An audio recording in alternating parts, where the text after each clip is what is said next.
Hello, my name is Tessa, and today I'm going to be telling you the story about how I got my cat, Miss Millie. Around 2 years, 7 months ago,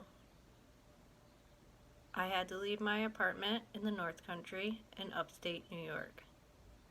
I was fired from my job.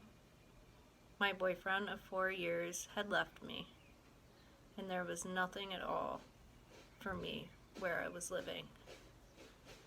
I had to do what we like to call a 35-day vacation in Levittown, Pennsylvania, to deal with my crippling alcoholism. I had 2 cats that I raised from kittens that I had allowed my boyfriend to watch while I was in rehab. And I had every intention of going back to get them. But the longer I stayed sober, the more I realized that it was selfish of me to uproot them from everything they had known and bring them down here with me. I'd always planned on getting another cat, but I lived in sober living for over 2 years, which means that I couldn't have any animals because you never know who's going to come in, whether they have an allergy to cats or dogs or anything like that. So I waited until I could get a place of my own to get my cat. One house that I lived in actually had a colony of stray cats outside, and even though I wasn't supposed to feed them, I did it anyway. And it just made me realize how much I missed the company of my feline friends.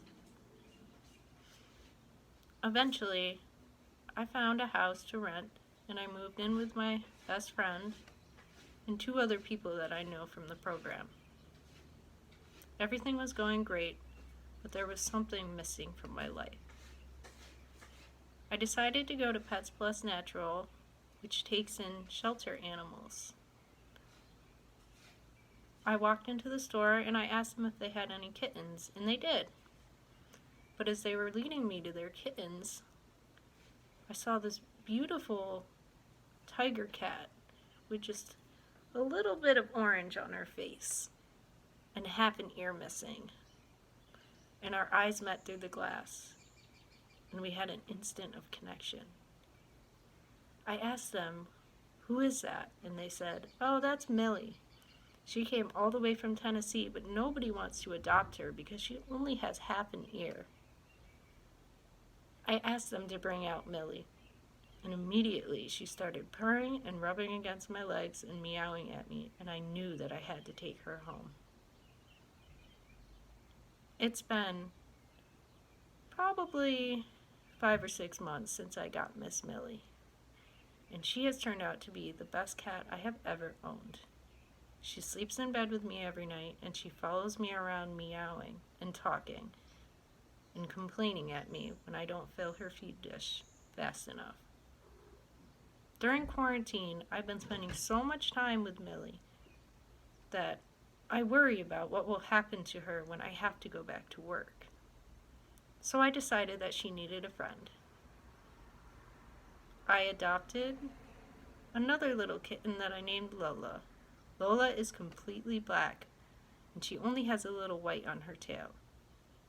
At first, Millie and Lola didn't get along, but now they are the best of friends. Millie gives Lola a bath every morning, and Lola even tries to nurse from Millie, even though Millie has been fixed for a very long time. They cuddle at night, and they chase each other around during the day, and they wake me up at 4 a.m. being crazy. But I can honestly say that having these 2 kittens in my life has made everything so much better.